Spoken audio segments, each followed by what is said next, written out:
Bismillahirrahmanirrahim. Innal hamdalillah nahmaduhu wa nasta'inuhu wa nastaghfiruh wa na'udzu billahi min shururi anfusina wa min sayyiati a'malina. May yahdihillahu fala mudilla lahu wa may yudlilhu fala hadiya lahu. La haula wa la quwwata illa billahil aliyyil 'azim. Wa qala Allah ta'ala fil Qur'anil Karim, Bismillahirrahmanirrahim.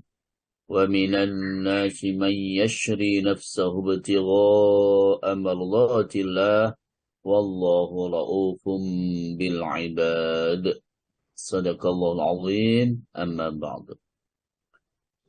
Al-Mukarram Ustaz Dr. Andes Kiai Haji Soekardi yang saya muliakan, Ustaz Abdullah Wahid yang senantiasa juga bergabung dalam kajian online Asyifa yang saya muliakan, Bapak Ibu semuanya yang saya tidak bisa sebutkan satu persatu yang telah hadir dan bergabung dalam kajian online Asyifa. Ada Ibu Wiwi Sunarwi, ada Ibu Sri Herlina, ada Pak Samidi, ada Pak Qodar, ada Pak Anis, ada Bu Nani, dan yang lain, semuanya saja yang saya sekali lagi tidak bisa sebutkan satu persatu yang saya muliakan. Dan seluruh pengurus kajian online Asyifa yang saya muliakan, untuk Bunda Novidah, semoga segera sehat dan tetap semangat untuk mendakwahkan agama Allah Subhanahu wa Ta'ala melalui berbagai lembaga kajian yang beliau pimpin. Ada Al-Ikhlas, ada Asyifa, dan yang lainnya. Bapak Ibu rahimakumullah, marilah kita awali dengan selalu bersyukur kehadirat Allah Subhanahu wa Ta'ala, dan semoga salawat salam tetap tersampaikan kepada junjungan kita Rasulullah Muhammad sallallahu alaihi wasallam. Para jamaah, sebelum kita lanjutkan penjelasan mengutamakan orang lain dan keutamaannya untuk sesi yang kedua, maka perlu saya ingatkan sebuah hadis Rasulullah Sallallahu Alaihi Wasallam yang terkait dengan aktivitas kita di dalam membaca Al-Quran. Rasulullah Sallallahu Alaihi Wasallam beliau bersabda, Iqra'ul Quran, fa innahu ya'ti yaumal qiyamati syafi'an li ashabih. Bacalah Al-Quran, karena Al-Quran itu besok pada hari kiamat akan menemui orang yang membacanya untuk memberikan syafa'at, memberikan pertolongan. Jadi karena itu monggo kita selalu dekat dengan Al-Quran. Kita harus selalu mencintai Al-Quran. Harus cinta banget, bukan sekedar cinta. Harus cinta banget terhadap Al-Quranul Karim. Karena itu pula para jamaah, hadis yang sahih juga, Rasulullah SAW dawuh, khairukum man ta'allamal Qur'ana wa 'allamah. Sebaik-baik kalian adalah kalian yang belajar Al-Quran dan yang mengajarkannya. Jadi kenapa orang yang belajar Al-Quran dan yang mengajarkannya itu manusia terbaik? Karena ilmu apapun yang kita pelajari, Bapak Ibu, tidak bisa lepas dari petunjuk Al-Quran. Tidak bisa lepas dari ayat-ayat Al-Quran. Tidak ada kesempurnaan dalam pembahasan ilmu fikih tanpa ada ayat-ayat Al-Quran. Tidak ada kesempurnaan dalam membahas ilmu tentang tasawuf misalnya, tanpa kita mengkaji ayat-ayat Al-Quran. Tidak ada kesempurnaan kita di dalam mengkaji tentang ilmu akidah akhlak misalnya, tanpa ayat Al-Quran. Makanya orang belajar Al-Quran dan yang mengajarkan Al-Quran adalah manusia terbaik. Ya, manusia terbaik. Maka mari kita sangat mencintai Al-Quranul Karim. Bapak Ibu para jamaah, kita lanjutkan cerita atau kisah tentang orang-orang yang mengutamakan orang lain daripada dirinya sendiri. Ya. Para jamaah rahimahullah. Seseorang menceritakan bahwa sahabat Abdullah bin Ja'far keluar pergi ke kebunnya yang berada di luar kota Madinah. Recording in progress. Kemudian ia mampir di bawah sebatang pohon kurma di penduduk situ.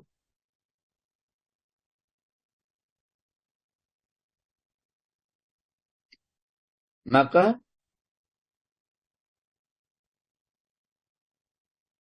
tiba-tiba datang seorang budak dengan membawa makanannya dan masuk pula ke dalam kebun itu seekor anjing yang mendekatinya. Maka budak itu melemparkan rotinya untuk seekor anjing itu, lalu anjing itu memakannya. Kemudian budak itu melemparkan rotinya yang kedua dan yang ketiga kalinya. Roti itu pun lalu dimakan oleh anjing-anjing tersebut.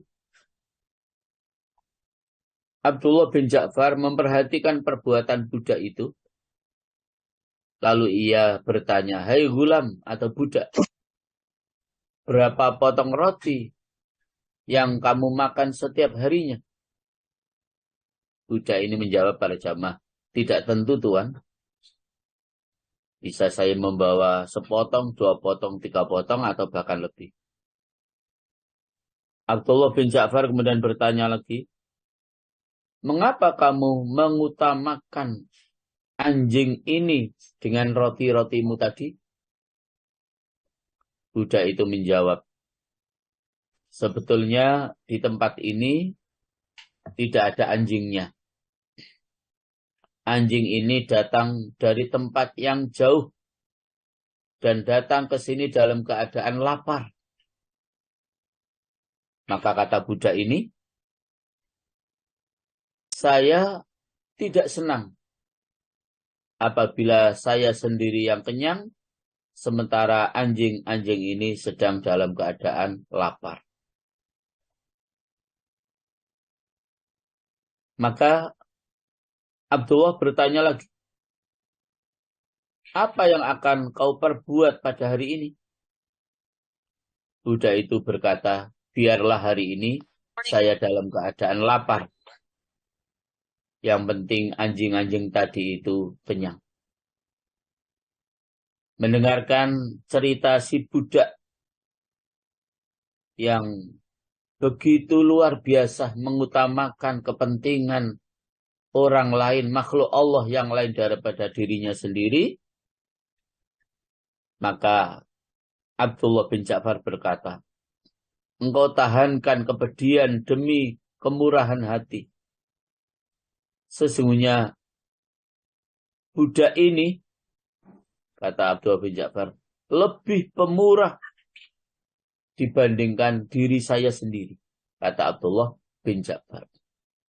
Jadi sesungguhnya engkau lebih pemurah daripada saya, wahai budak. Maka Abdullah bin Ja'far langsung, para jamaah, saat itu membeli kebun tersebut. Dibeli juga budak-budak dan perabot-perabot yang ada di dalamnya. Lalu budak-budak tersebut dimerdekakannya. Dan bahkan kebun yang baru dibeli Abdullah bin Ja'far tadi itu, para jamaah, langsung disedekahkan kepada budak tadi. Allahu Akbar.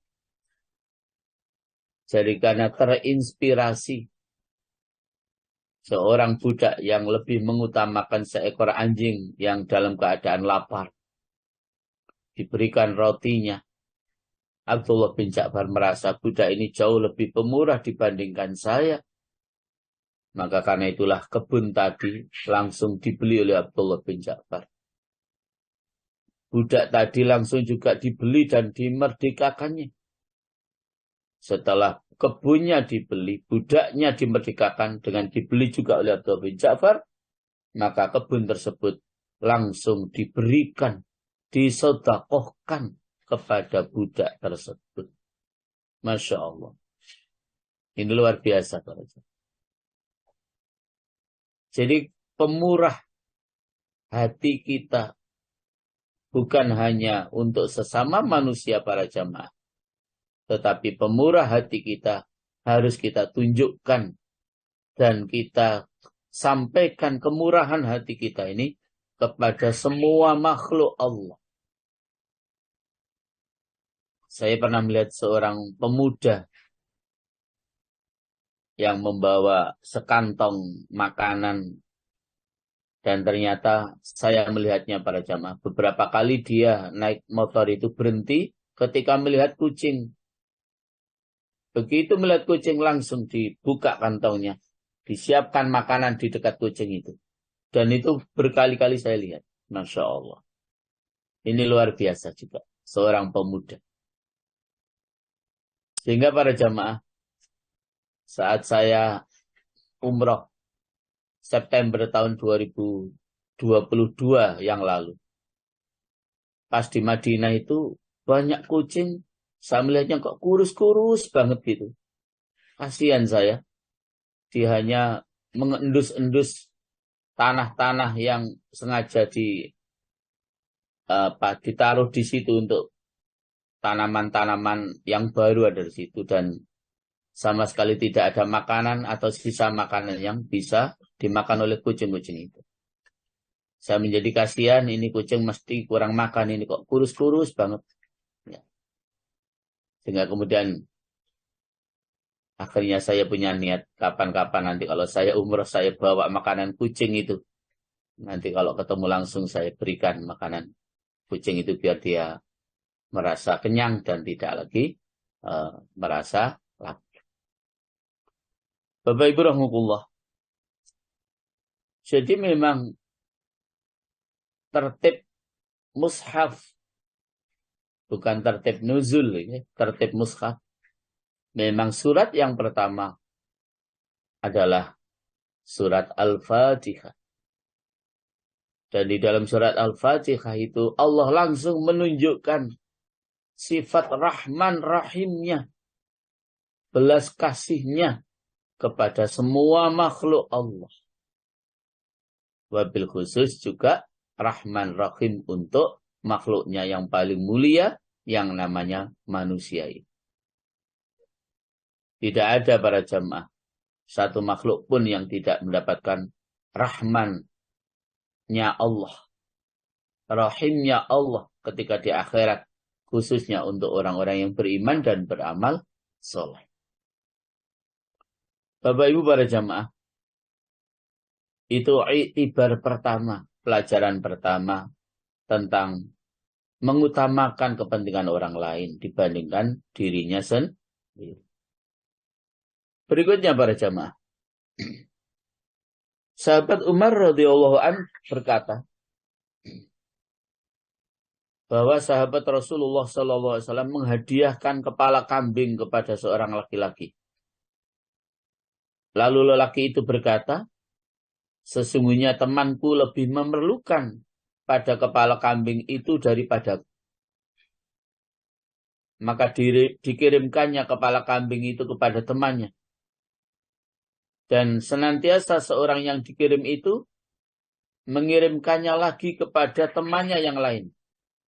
Sehingga berkeliling sampai 7 tempat dan kepala kambing itu kembali lagi ke tempat yang pertama. Jadi sahabat Rasulullah menghadiahkan kepala kambing kepada seseorang karena dianggap seseorang itu memang butuh, tapi ternyata orang tadi merasa enggak, ada teman saya yang lebih butuh. Orang yang kedua, enggak, berikan teman saya yang lebih membutuhkan. Orang yang ketiga demikian pula, sampai orang yang keenam demikian pula. Akhirnya kepala kambing itu kembali kepada orang yang pertama tadi. Lebih mengutamakan orang lain, lebih mengutamakan orang lain, lebih mengutamakan orang. Sahabat Ali radhiyallahu an bermalam pada suatu malam pada tempat tidur Rasulullah Shallallahu Alaihi Wasallam. Maka Allah Subhanahu wa taala menurunkan wahyu kepada malaikat Jibril alaihissalam dan Mikail alaihissalam. Kata Allah, sesungguhnya aku mempersaudarakan di antara kamu berdua, antara malaikat Jibril dan malaikat Mikail. Dan aku ciptakan umur salah seorang dari kamu berdua lebih panjang daripada yang lainnya. Maka siapa di antara kamu berdua yang lebih mengutamakan temanmu untuk tetap hidup, maka keduanya memilih hidup dan mencintai hidup. Kemudian Allah Subhanahu wa taala menurunkan wahyu kepada kedua malaikat itu. Bukankah kamu berdua seperti Ali bin Abi Thalib, di mana aku persaudarakan antara ia dengan nabiku Muhammad sallallahu alaihi wasallam. Ia tidur pada tempat tidur Muhammad sallallahu alaihi wasallam. Ia tebus nyawa Muhammad dengan dirinya. Ia mengutamakan Muhammad untuk tetap hidup, selamat dari pembunuhan orang-orang kafir. Maka turunlah kalian berdua ke bumi. Jagalah ia dari musuh-musuhnya. Maka Jibril turun dan menjaganya pada arah kepala Ali bin Abi Thalib. Dan Mikail juga turun menjaga pada arah kakinya. Jibril alaihissalam berkata, bahkin, baik. Orang yang seperti kamu, hai anak Abu Thalib, Allah Subhanahu wa taala membanggakanmu kepada para malaikat. Masya Allah. Ini sungguh ibrah yang luar biasa. Bagaimana Sayyidina Ali harus siap tidur di tempat tidur Rasulullah Sallallahu Alaihi Wasallam di saat Rasulullah sudah dalam keadaan terancam nyawanya. Tetapi justru Sayyidina Ali lah para jamaah yang tidur di tempat tidur Rasulullah. Dan kemudian Rasulullah berangkat ditemani sahabat Abu Bakar untuk hijrah menuju ke kota Madinah. Maka kita tidak bisa bayangkan kehebatan Khalifah Ali yang siap menebus nyawa, siap mengorbankan nyawanya demi keselamatan orang lain, yaitu Nabi Muhammad SAW.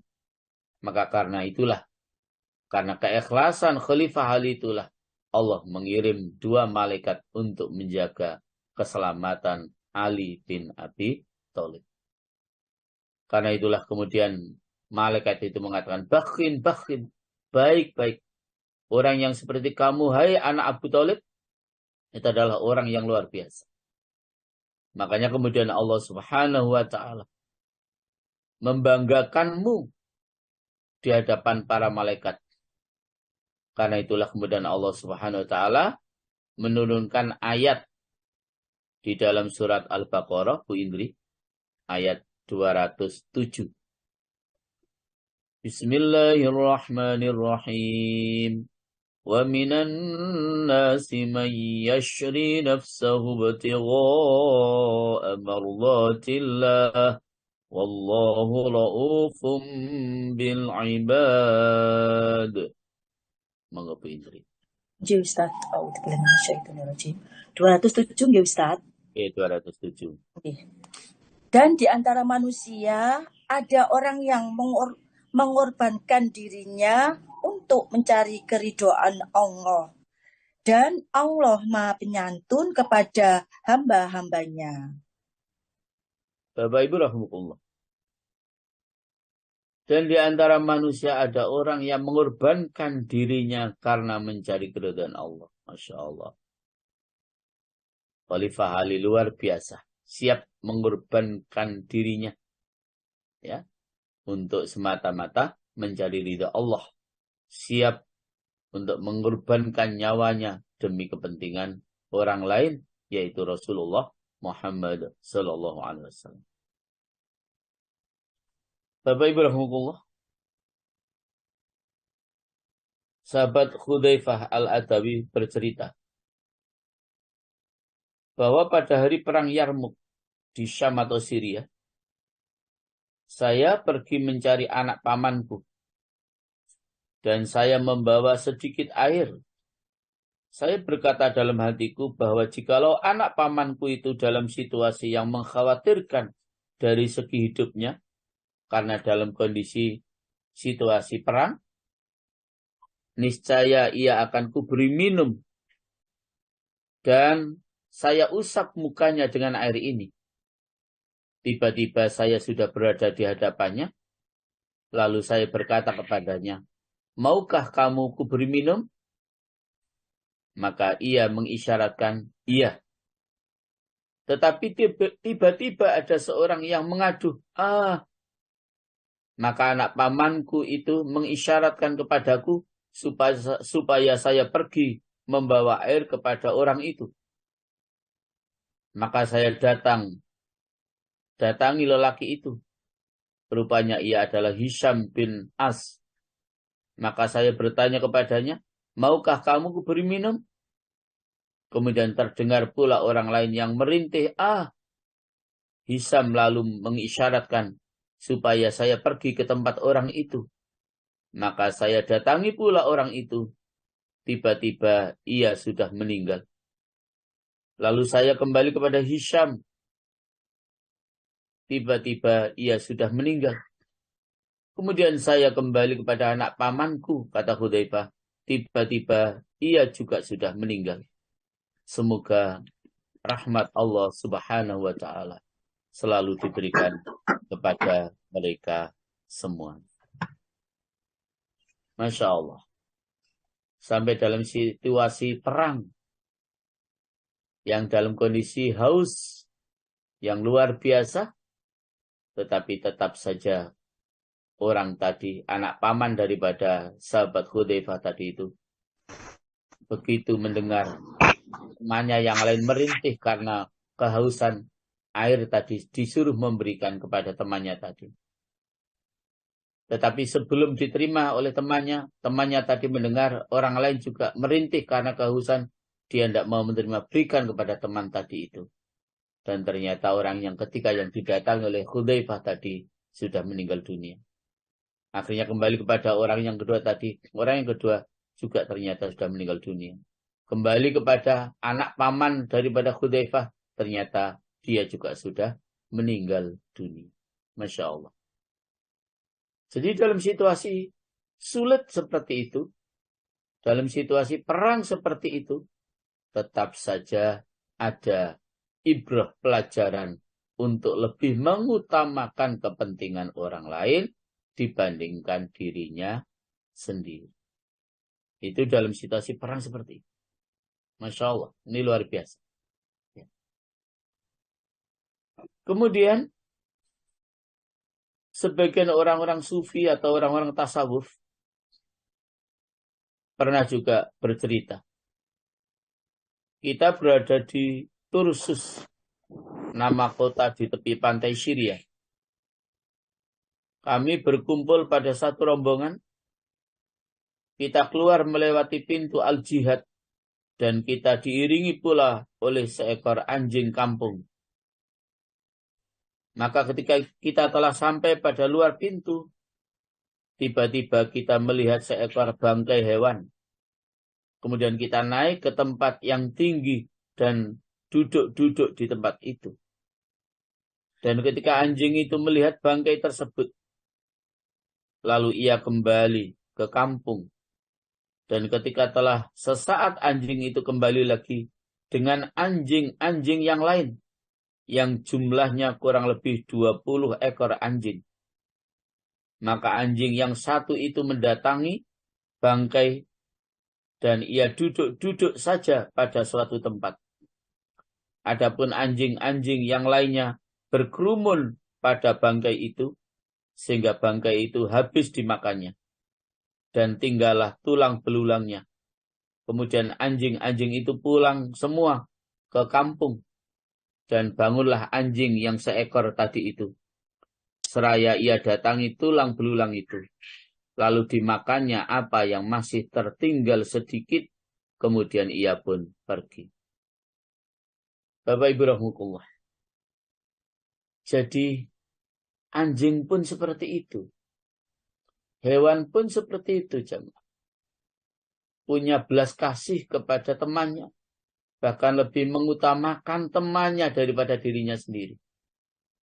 Begitu seekor anjing tadi itu menemukan bangkai hewan yang sedang mati, maka dia pulang ke kampungnya anjing itu. Memanggil seluruh teman-temannya, sampai kurang lebih 20 ekor teman-temannya, untuk diajak ke tempat bangkai tadi itu. Apa yang terjadi pada jemaah? Anjing yang mengajak tadi itu tidak ikut makan. Justru yang diajak 20 anjing tadi itu yang menghabiskan seluruh bangkai itu. Dan dia tetap duduk saja di tempat yang lain. Begitu bangkai itu sudah habis, anjing-anjing tadi itu pulang ke kampung. Maka anjing yang pertama yang mengajak tadi itu baru mendatangi bangkai itu dan saat itu tinggal tulang belulangnya saja. Maka anjing tadi itu memakan seadanya, mungkin sekedar sedapatnya saja, dan setelah sudah dapat, anjing itu juga pulang ke kampung. Bapak Ibu rahmatullah. Jadi sampai kepada rahmannya Allah itu kepada semua makhluknya. Bahkan sampai kepada seekor anjing pun ya, mendapatkan rahman Allah. Ya, mendapatkan kemurahan Allah dan tumbuh dalam hatinya. Kemurahan itu lebih mengutamakan kepada orang lain daripada dirinya sendiri. Ini sebuah ibrah yang luar biasa yang dapat kita jadikan sebagai pelajaran bagi kita sekalian. Bahkan kemurahan hati kita lebih mengutamakan kita kepada orang lain itu, para jamaah, bukan hanya terhadap sesama kita, bahkan terhadap makhluk Allah yang lain pun kita diperintahkan untuk bermurah hati, untuk mengutamakan kepentingan makhluk Allah yang lain dibandingkan dengan diri kita sendiri. Perilaku dan sikap yang seperti itu tadi semuanya para jamaah, itulah yang dikenal dengan sikap al-ithar, lebih mengutamakan kepentingan orang lain dibandingkan dengan dirinya sendiri. Dan lagi-lagi saya ingatkan para jamaah, al-ithar, lebih mengutamakan kepentingan orang lain dibandingkan diri sendiri itu adalah untuk hal-hal yang sifatnya duniawiyah. Itu sangat baik, sangat utama jika kita mengutamakan orang lain. Tetapi untuk hal-hal yang sifatnya ukhrawiyah, justru kitalah yang harus mengutamakan diri kita sendiri. Jadi sekali lagi tidak boleh kita bilang, jenengan mawon ingkang derek ngaos, kula titip kuping mawon, nah, tidak bisa. Kita harus sama-sama ikut ngaji, kita harus sama-sama ikut dalam melaksanakan ibadah, kita harus sama-sama ikut beramal, dan seterusnya, dan seterusnya. Untuk akhirat memang tidak ada al-ithar. Al-ithar itu untuk kepentingan dunia, ya, untuk hal-hal yang sifatnya dunia. Bapak Ibu rahmatullah, sesungguhnya sejumlah contoh-contoh pengutamaan atau al-ithar yang telah kita sampaikan itu, sekali lagi, itu semoga menjadi ibrah, menjadi pelajaran bagi kita semua. Bahwa memang sungguh luar biasa kalau dalam hidup ini para jamaah kita mampu lebih mengutamakan kepentingan orang lain dibandingkan diri sendiri. Bapak Ibu rahmatullah. Lalu batasan-batasan hal-hal yang terkait dengan bermurah hati, hal-hal yang terkait dengan kikir, itu batasannya seperti apa sih?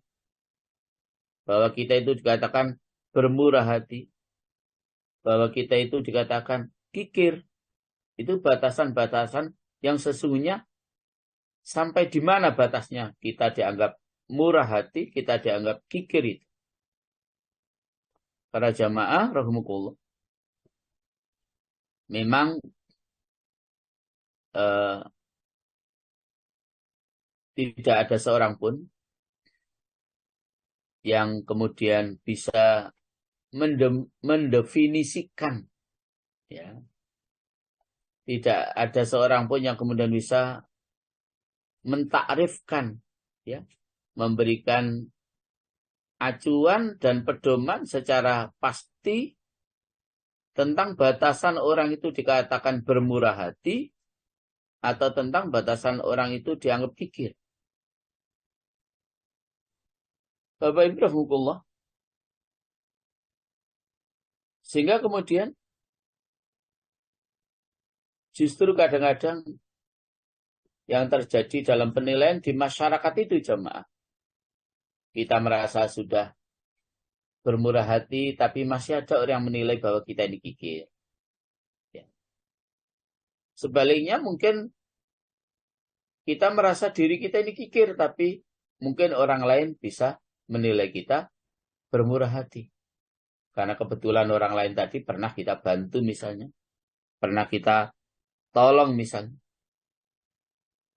Sehingga para jamaah Allah sekali lagi untuk mengetahui sebatas mana kita sebagai orang yang bermurah hati, sebatas mana pula kita dikatakan sebagai orang yang kikir, itu memang banyak pernyataan, banyak penjelasan. Ya, banyak perkataan, banyak penjelasan. Jadi misalnya banyak orang yang mengatakan bahwa kekikiran adalah tidak memberi pada kewajiban. Maka setiap orang yang menunaikan apa yang wajib atas dirinya, maka ia bukan termasuk orang yang kikir. Jadi kikir itu para jemaah tidak mengeluarkan apa yang menjadi kewajibannya. Kalau itu pasti. Jadi tidak mengeluarkan harta yang dimiliki terhadap hal-hal yang wajib dikeluarkan. Kalau itu pasti kikir jemaah. Jadi misalnya para jemaah sudah wajib untuk mengeluarkan zakat mal misalnya. Karena sudah memenuhi 2 syarat. Yang pertama sudah memenuhi haul bahwa harta itu sudah dimiliki minimal 1 tahun. Yang kedua sudah memenuhi yang namanya nisab. Batas minimal harta yang kita miliki itu mulai wajib dikeluarkan zakatnya. Itu nisab, batas minimal kepemilikan harta yang mulai wajib dikeluarkan zakatnya. Sudah memenuhi syarat haul, sudah memenuhi syarat nisab, tapi kok tidak dikeluarkan zakatnya. Itu betul-betul adalah orang yang sangat kikir. Kenapa?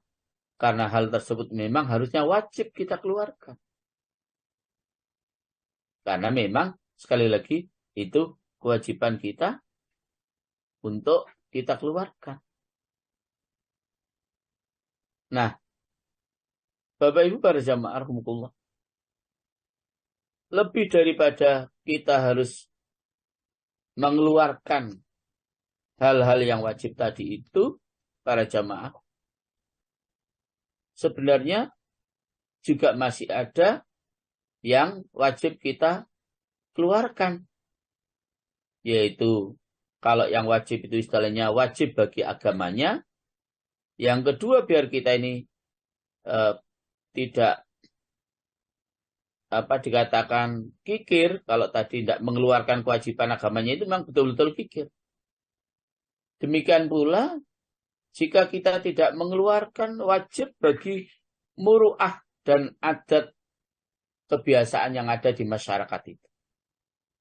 Misalnya muru'ah dan adat kebiasaan yang ada di masyarakat itu, misalnya para jamaah, ya sudah menjadi kebiasaan kalau kemudian misalnya satu kampung itu sudah biasa mengadakan misalnya peringatan hari besar Islam. Lalu seluruh kampung itu memang mesti urunan, iuran. Nah, kita sendiri yang tidak mau iuran misalnya. Itu kalau seperti itu para jamaah. Memang betul-betul kita itu kikir. Ya, kikir yang bahasa Jawanya nemen kikirnya itu ya. Sudah kewajiban agamanya tidak dikeluarkan, kewajiban muru'ah dan adat istiadat yang ada juga tidak mau mengeluarkan. Itu namanya betul-betul orang yang kikir. Ya, betul-betul orang yang kikir. Gitu. Maka para jamaah rahimahullah,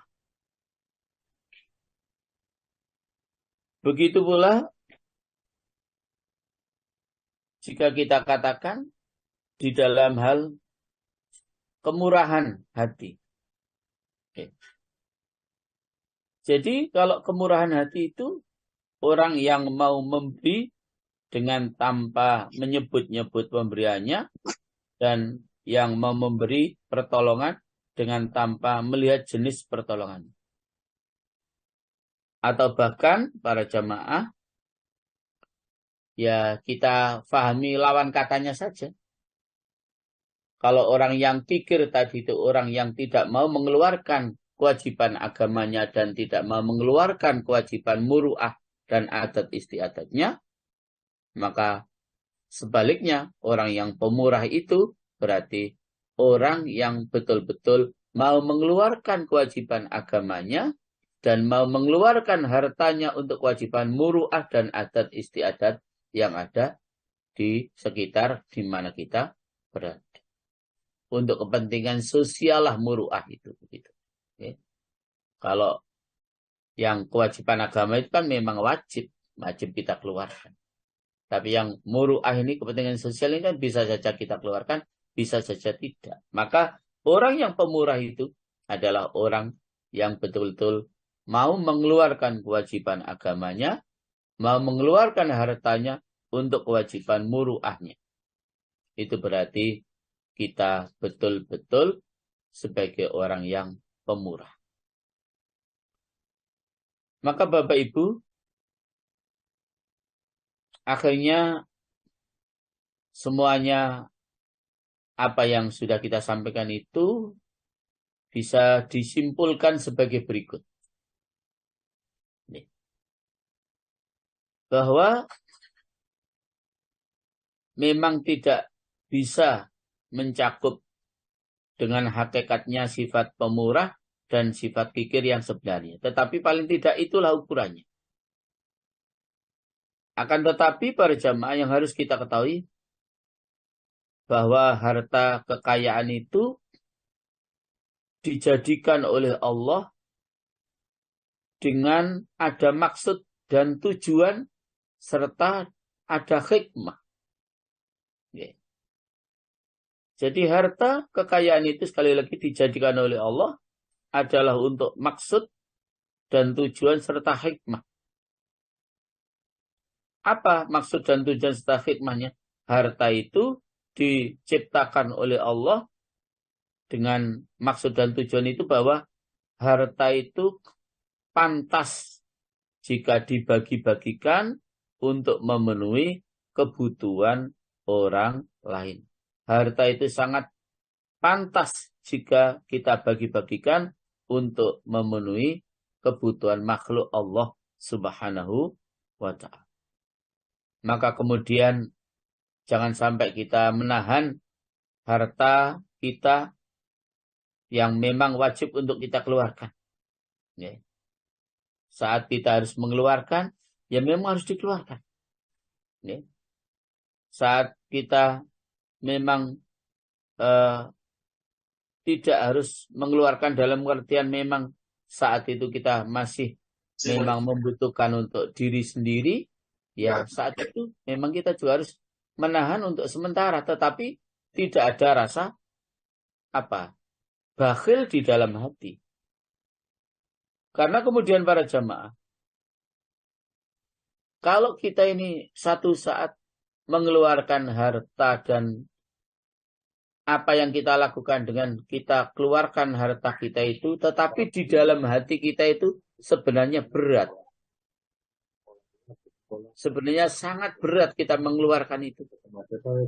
Itu para jamaah, hakikatnya kita juga masih terkena hukum atau terkena namanya status sebagai orang yang kikir. Maka tidak cukup kita mengeluarkan harta itu dengan tangan kita ketika tidak disertai dengan keikhlasan hati kita. Kalau tangannya mengeluarkan, hatinya berat, kita masih masuk kategori orang yang kikir. Kita masih masuk kategori orang yang kikir. Mengeluarkannya karena terpaksa. Ya, karena hatinya memang aslinya berat. Ya, tapi hanya karena terdorong atau termotivasi misalnya, itu temannya kok banyak, sedekahnya, infaknya, maka saya juga harus banyak. Tapi sesungguhnya itu terpaksa. Sininya tidak ikhlas. Itu sekali lagi para jamaah, kita masih termasuk kategori orang yang kikir. Bapak Ibu rahimakumullah. Maka menahan harta, di mana harta itu harus diberikan, tetapi masih kita tahan, sekali lagi, maka kita termasuk kategori orang yang kikir.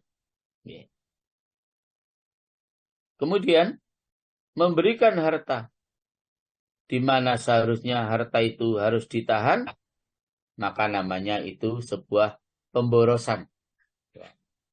Jadi, kita tidak boleh tabdzir. Ya, melakukan pemborosan juga dilarang. Jadi menahan harta yang sesungguhnya tidak harus dikeluarkan, ya, tetapi kita paksa untuk dikeluarkan, itu namanya tabdzir atau pemborosan. Misalnya ini, kalau memang kita makan itu cukuplah dengan satu piring dan satu dua lauk saja, tapi ternyata kita menyiapkan untuk makan kita sendiri itu satu bakul nasinya, kemudian lauk pauknya disiapkan dengan sampai 10 jenis, semuanya dibeli, itu namanya tabdzir. Itu juga tidak dibenarkan di dalam syariat Islam. Sebagaimana kemarin sudah saya sampaikan, orang yang kikir itu mestinya untuk memenuhi kebutuhannya harus, misalnya contoh makanan, memenuhi kebutuhan gizi, protein, vitamin, tetapi karena saking kikirnya, sampai kebutuhan untuk diri sendiri saja tidak dipenuhi. Itu betul-betul juga orang yang sangat kikir. Sehingga guyonannya para jamaah, orang yang kikir itu ketika masuk restoran, mesti keluar lagi. Kenapa? Tidak cocok daftar harganya. Bukan tidak cocok menunya. Ya. Tidak cocok daftar harganya. Masya Allah. Cah kangkung saja kok 20.000. Ngapain kita beli aja di pasar itu 5.000 sudah dapat sak bongkok. Bahasa Jawanya. Kok di sini cah kangkung satu piring kecil aja kok 20.000.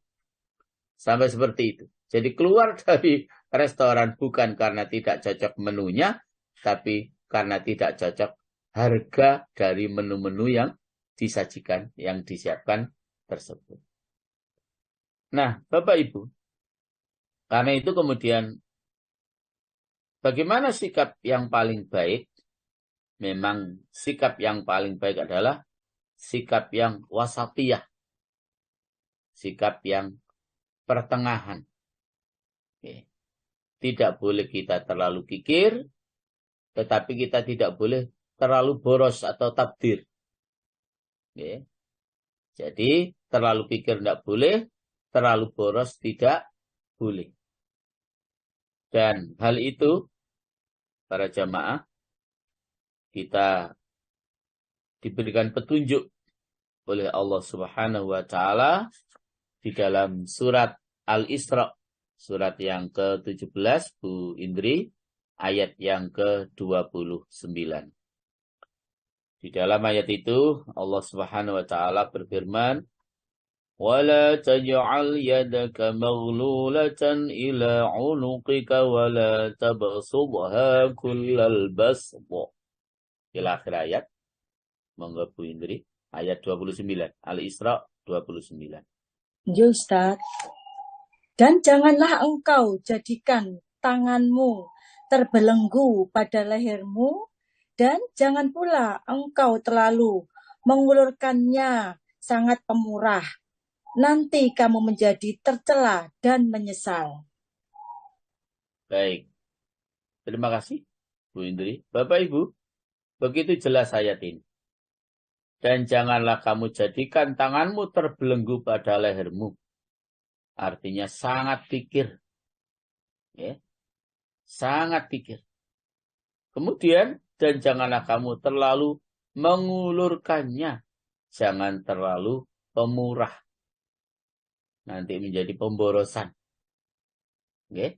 Itu memang tidak boleh. Maka, sikap yang paling baik, ya yang antara tidak terlalu pikir dan tidak terlalu boros tadi itu. Ya, tidak terlalu pemurah tadi itu. Sehingga secara umum Rasulullah SAW kemudian beliau dawuh bahwa khairul umuri awsatuha. Sebaik-baik perkara itu, sebaik-baik urusan itu adalah yang pertengah. Ya. Sebaik-baik perkara itu adalah yang pertengah. Ya. Jadi tidak boleh kita terlalu memaksakan diri. Ya. Tetapi juga tidak boleh kita santai-santai saja, tidak boleh. Sehingga dalam syariat Islam ini para jamaah semuanya diatur dengan begitu baik. Kapan saatnya sholat duhur, kapan saatnya kita sholat asar, sampai kapan saatnya kita sholat subuh. Kapan saatnya kita harus bekerja, kapan saatnya kita harus beristirahat. Kapan saatnya kita harus bercengkrama dengan anak cucu saat kita berwisata, rihlah. Dan seterusnya semuanya diatur di dalam Islam. Dan aturan-aturan itu kalau kita ikuti pasti akan baik apapun yang kita lakukan. Oke. Apapun yang kita lakukan. Jangan terlalu memaksakan diri. Oke. Jangan terlalu memaksakan diri. Tetapi juga jangan terlalu bersantai ria. Malah sholat duhur oleh ya kena engko jam loro lah gak apa-apa sih oleh duhur. Pokoknya yang penting durung asar. Juga jangan seperti itu jamaah. Jangan seperti itu. Maka yang pertengahan ya saatnya sholat, saatnya kita istirahat dan begitu seterusnya. Maka Bapak Ibu para jamaah, demikian pula Allah Subhanahu wa taala juga berfirman di dalam surat Al-Furqan. Surat yang ke-25 ayat 67. Bismillahirrahmanirrahim. وَالَّذِينَ إِذَا أَنفَقُوا لَمْ يُسْرِفُوا وَلَمْ يَقْتُرُوا وَكَانَ بَيْنَ ذَلِكَ قَوَامًا. Monggo Indri. Inggih. Dan termasuk hamba-hamba Tuhan yang Maha Pengasih, orang-orang yang apabila menginfakkan harta, mereka tidak berlebihan dan tidak pula kikir. Di antara keduanya secara wajar. Baik. Jadi orang-orang yang apabila membelanjakan harta, mereka tidak berlebihan, lam yusrifu, wa lam yaqturu, dan tidak pula kikir. Dan adalah pembelanjaan itu di tengah-tengah antara yang demikian itu. Masya Allah, ini lebih konkret ya. Jadi kita tidak boleh berlebihan dalam membelanjakan harta kita, tetapi juga tidak boleh kita terlalu pikir saat kita membelanjakan harta kita. Maka standarnya para jamaah, orang yang pikir itu adalah orang yang tidak mengeluarkan kewajiban agamanya dan tidak mengeluarkan kewajiban muru'ahnya. Maka orang yang dermawan atau pemurah adalah orang yang mengeluarkan kewajiban agamanya dan orang yang mengeluarkan untuk kepentingan muru'ahnya. Itulah orang yang dermawan. Dan itu semua dibatasi dengan 2 ayat tadi. Tidak boleh kita terlalu berlebihan dalam membelanjakan. Tidak boleh kita terlalu pikir di dalam membelanjakan harta kita. Tidak boleh kita membelenggu tangan kita di leher kita menjadi analog bahwa kita terlalu pikir. Tetapi juga tidak boleh kita selalu mengulurkan ya, tangan kita yang menjadi analog bahwa kita terlalu pemurah. Semuanya kembali kepada yang paling utama adalah yang pertengah. Yang pertengah. Nah, Bapak Ibu rahimahullah, maka sifat kedermawanan adalah pertengahan antara yang berlebih-lebihan atau israf dan di antara al-itqor, terlalu menghemat. Dan antara membuka tangan seluas-luasnya dan menggenggamkan tangan erat-erat. Yaitu, hendaknya ia bisa mengira-ngirakan kadar pemberian dan penahanannya pada yang wajib. Dan tidak cukup kiranya berbuat untuk yang demikian. Dengan anggota badannya saja, selagi hatinya tidak suci dari yang demikian, dan tidak mencegah dari yang demikian. Maka, jikalau ia membelanjakan harta pada tempat yang ia wajib membelanjakan, akan tetapi dirinya atau batinnya melarang yang demikian, dan ia menahan sabar, maka ia itu adalah orang yang memaksakan jadi pemurah, dan ia bukanlah orang yang pemurah. Bahkan sayogjanya, hatinya tidak ada hubungan dengan harta, kecuali di mana harta itu dimaksudkan untuknya, yaitu mengeluarkan kepada apa yang wajib untuk dikeluarkan. Jadi para jamaah sekali lagi, hati-hati, maka kita harus tetap kembali bisa menjaga hati. Walaupun kita mengeluarkan harta, tetapi hati kita sekali lagi sebenarnya kita masih eman begitu, ya. Tapi tetap dikeluarkan karena terpaksa, maka walaupun kita mengeluarkan tapi hati kita tidak ikhlas, itu kita bukan masuk kategori orang yang pemurah, tetapi kita masih terkategori orang yang dalam keadaan kikir atau orang yang selalu menahan harta kekayaan kita. Bapak Ibu rahimakumullah, memang pemberian yang biasa, ya, itu memang pemurah. Pemberian yang luar biasa dengan lebih mengutamakan kepentingan orang lain, itu memang al-ithar. Ya, minimal yang harus kita lakukan adalah melakukan atau memberikan sesuatu untuk orang lain, walaupun kemudian tidak sampai kepada al-ithar, ya.